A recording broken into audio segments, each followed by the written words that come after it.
ترخا أبزاقرا قداماي ويانا ولدتات كفلطو زغبا حقኛ تاريخ دراسي يمانه ገብረ መስቀል ተራኺ ኃይለ ማርያም ገብረ ሕይወት ትረኻ አብዛግራ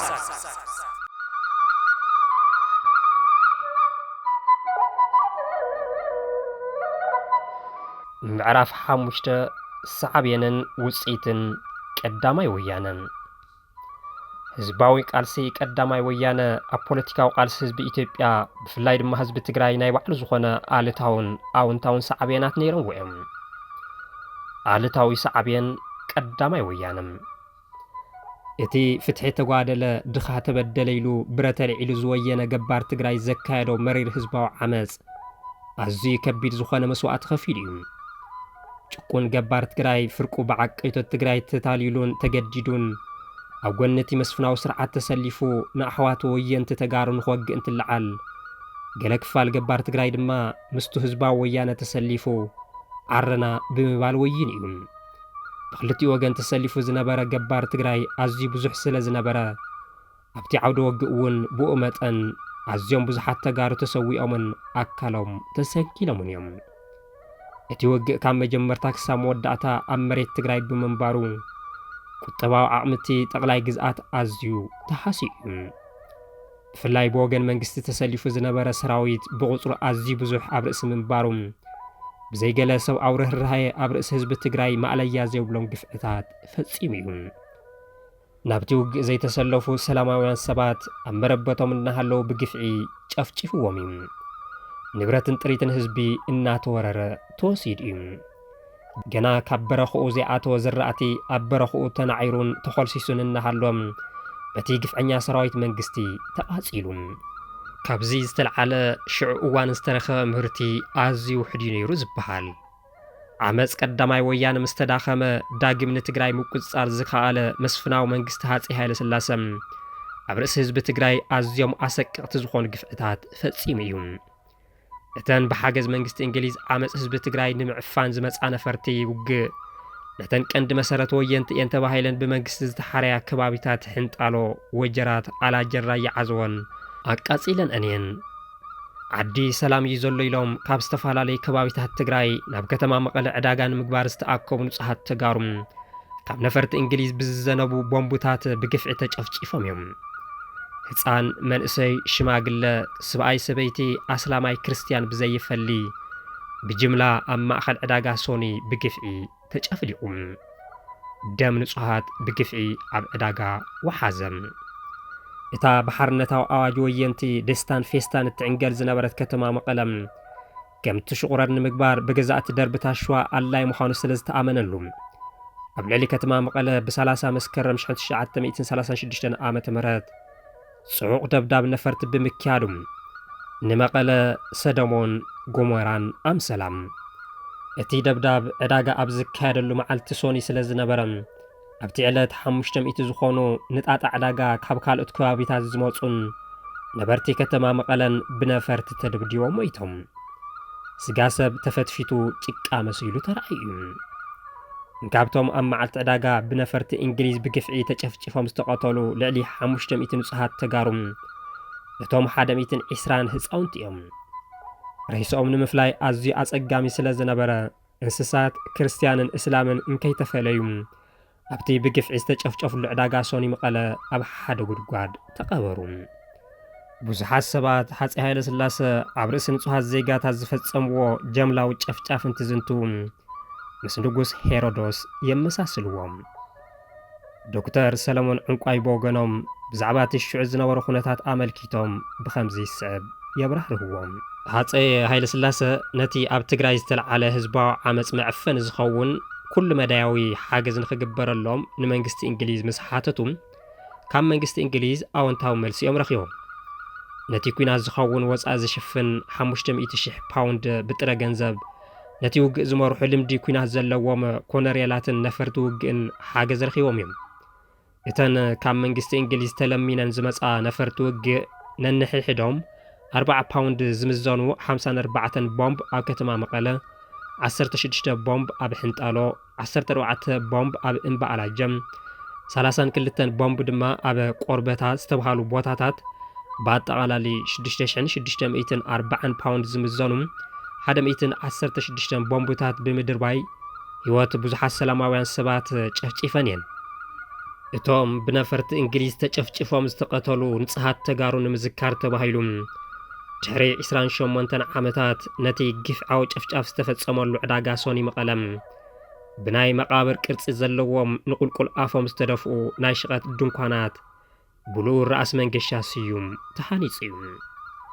ድሕሪ መሪር ቃልሲ ህዝባዊ ወያነ ሓርነት ትግራይ ካብ ግፍዕን መግዛእትን ነፃ ዝወፀ ህዝቢ ትግራይ ብዝረኸቦ ጥጡሕ ፖሊሲ ልምዓት ተጠቒሙ ዕዳጋ ቀዳማይ ወያነ ብዝብል ስም ተዋሂብዎ እቶም መቃብር መሲሎም ንቁልቁል ኣፎም ዝተደፍኡ ድንኳናት አንቃዕሪሮም ዝርእዎም ንዘመናዊ ማእኸላት ዕዳጋ ዘገልግሉ ዓበይቲ ርሻናት ኣብቲ ቦታ ተሃኒጹሉ ይርከብ። መንግስቲ እንግሊዝ ነቲ ኣብ ትግራይ ዝተልዓለ ህዝባዊ ወያነ ንምጭፍላቕ ኣብ ጎኒ መስፍናዊ ስርዓት ሃፀይ ሃይለስላሴ ተሰሊፉሉ እዩ። ናይዚ ቀንዲ ምኽንያት ድማ ንሃፀይ ሃይለስላሴ ከም ባምቡላ ኣብ ወንበር ብምቕማጥ ተፈጥሮ ሃፍቲ ኢትዮጵያ ከም ድልየቱ ምጉሕጓሕ ዝዓለመ እዩ።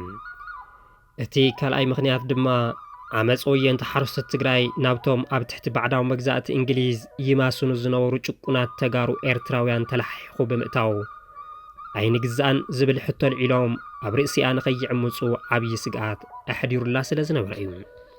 ኣብ እምባኣላ ጀምስ በጽሑ ዝተሸነፉ ወየንቲ ምስ ሰራዊት ሃፀይ ሃይለስላሴ ግንባር ንግንባር ክዋግኡ ኣይመረፁን።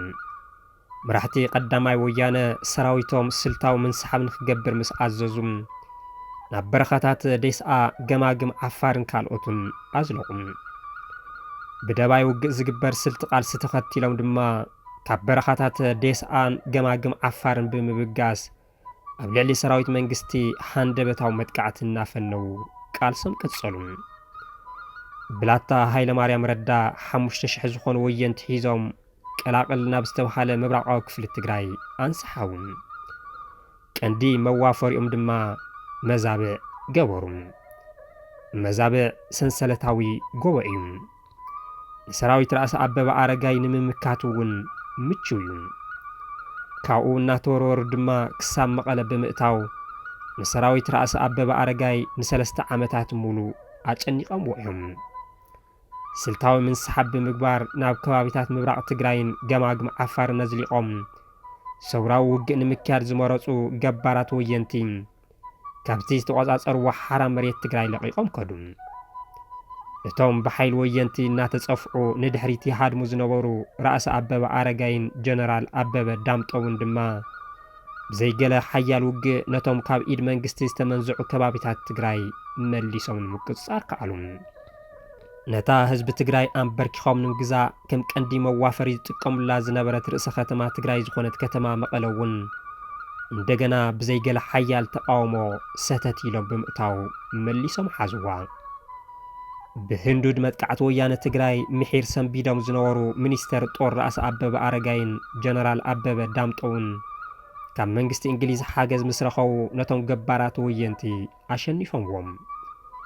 ጀነራል ኣበበ ዳምጦ ኣብ ከተማ መቐለ ምስ ኣተው ኣብ እንዳ ኢየሱስ መቐለ መድፍዕ ተኺሎም ተጋሩ ዝህቡ ኹናን ዝኾርዕልናን ዘለው እዚ ቤተ መንግስቲ እዚ እናረእዩ ስለ ዝኾኑ ነዚ ደምሲስና ክንዓርፍ ኣለና ብምባል ቤተ መንግስቲ ሃፀይ ዮሃንስ ራብዓይ ንምድምሳስ ምስ ተዳለዉ ራእሲ ኣበበ ኣረጋይ እዚ ናይ ኣፍሪካ ታሪኻዊ ቅርሲ ስለ ዝኾነ ክነፍርሶ የብልናን ኢሎም ብምቋም ብመድፍዕ ተደብዲቡ ካብ ምፍራስ ደሓነ ይብሉ ኣይተ በላይ ግደይ።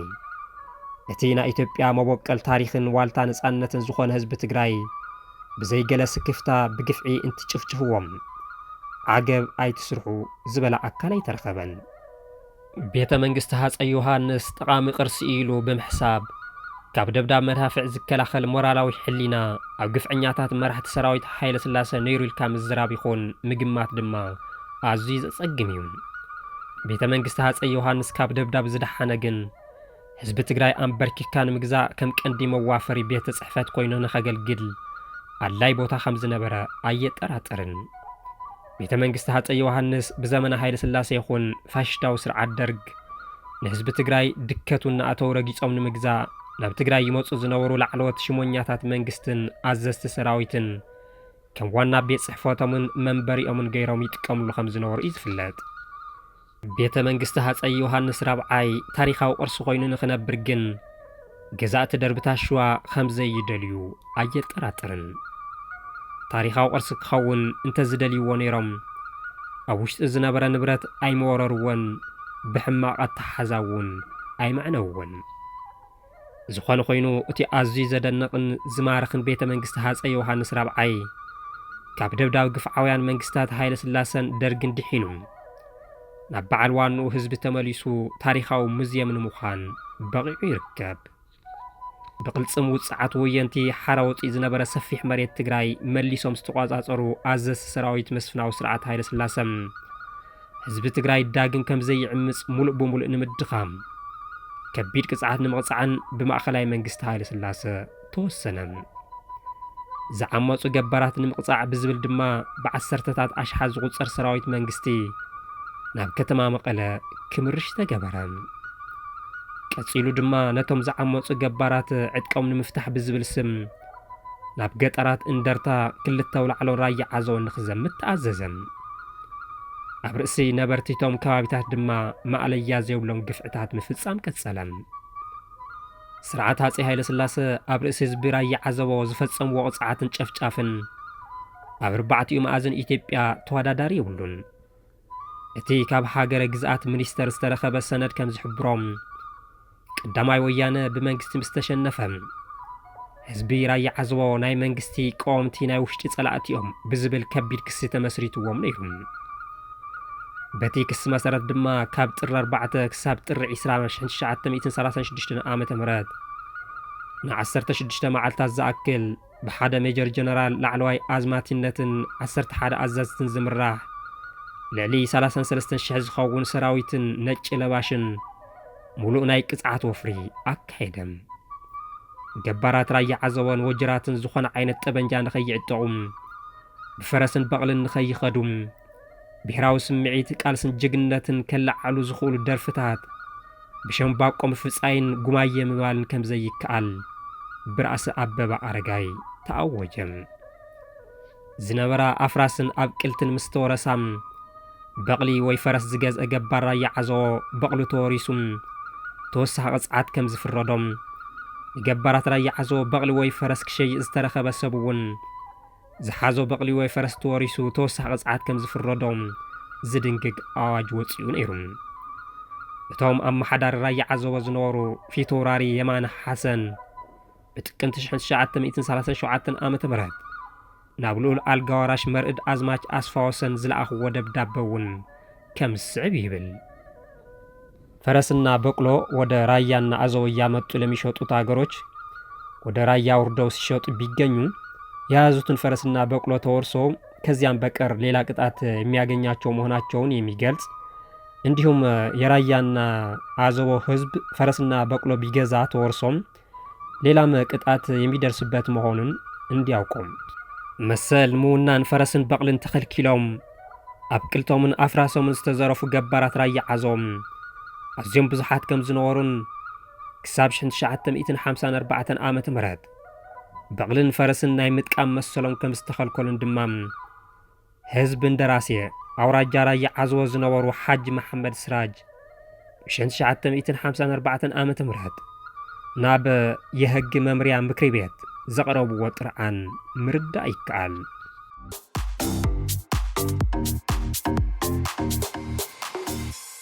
ትረኻ ኣብ ዛግራ ቀዳማይ ወያነ ወለደታት ክፈልጥዎ ዝግባእ ሓቀኛ ታሪኽ ደራሲ የማነ ገብረ መስቀል ተራኺ ሃይለ ማርያም ገብረ ሕይወት ትረኻ ኣብ ዛግራ